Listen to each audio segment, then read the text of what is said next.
con el último tema, ya para ir cerrando, queridos compañeros. Hoy el presidente López Obrador comentó que van a esperar la reacción y la respuesta del gobierno de los Estados Unidos sobre la cumbre de las Américas. Se está dialogando, dijo, y de hecho agradece al gobierno de este país, de los Estados Unidos, pues dice, no ha habido una cerrazón, están tomando en cuenta la propuesta de invitar a todos, etcétera, etcétera. Pero algo que me llamó mucho la atención y que considero es importantísimo tratarlo con ustedes dos por sus muy fuertes reflexiones. Creo que de nuestros colaboradores sin censura siempre tienen estas muy fuertes reflexiones sobre las ideologías ustedes dos, tanto Ramiro como Manuel. Es esto del dogma, esto de cómo predominan los dogmas. El presidente López Obrador denuncia que los que se oponen a la cumbre de las Américas están ideologizados y fanatizados, que predominan los dogmas y no se piensa en los pueblos, ¿no? Que no es un asunto del poder político o de los expertos internacionalistas que solamente sonsacan y atizan las diferencias, sino que es una situación de dogma. Y es algo que yo he platicado precisamente con personas que en sus vidas pueden ser fantásticos, compañeros nuestros, amigos, familiares, pero que debido al dogma que tienen, a su ideología fanatizada, todo lo que huela a López Obrador, o todo lo que huela a la izquierda, o todo lo que huela a Cuba, Venezuela, Nicaragua, lo satanizan. ¿Qué nos puedes decir sobre esto, querido Ramiro? Pues bueno, pensemos en digamos, ahí te puedo referir al menos un par de libros, el de Rob Riemann para combatir esta era y de Mark Fisher, que es el realismo capitalista.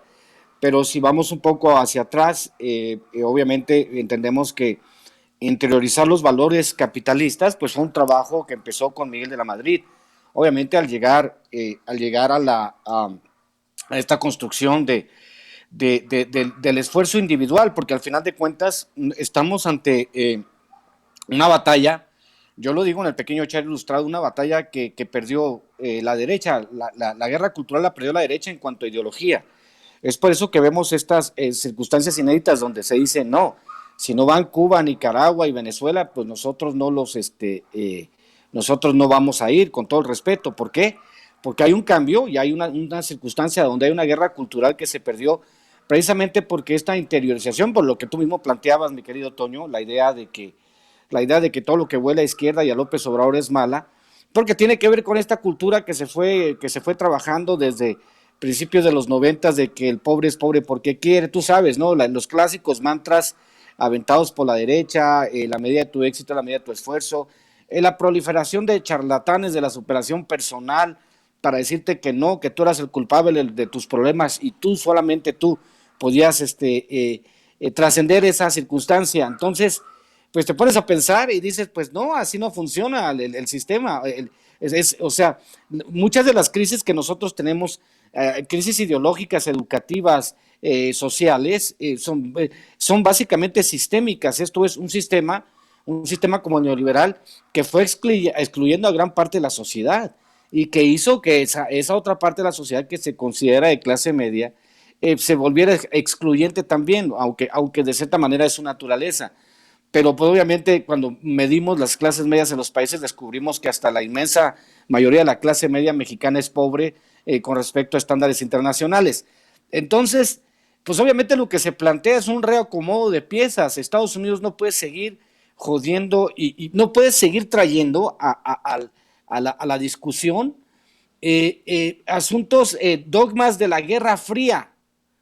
Eso ya no existe, no debería existir el Tratado de América del Norte, la OTAN, Organización de Tratado de América del Norte, ¿no? Del Atlántico Norte, no debería existir, porque su razón para existir era la amenaza comunista, y ya no hay ninguna amenaza comunista, pero los norteamericanos han seguido infiltrando con las consecuencias para aquellos países de aquel lado del mundo, pues son totalmente previsibles, donde se sienten amenazados y empiezan guerras, ¿no?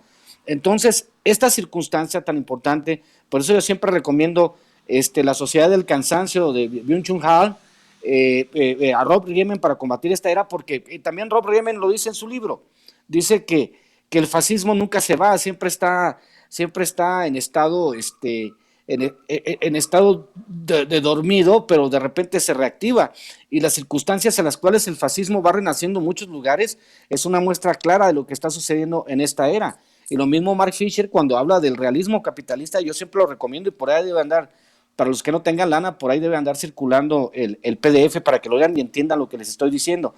Pero sí, el dogma a estas alturas, cuando vivimos un mundo posideológico, cuando tenemos que evolucionar un sistema que sea totalmente lo opuesto al neoliberal, pues francamente me parece ocioso, mi querido Toño. Totalmente ocioso. Le hago la misma pregunta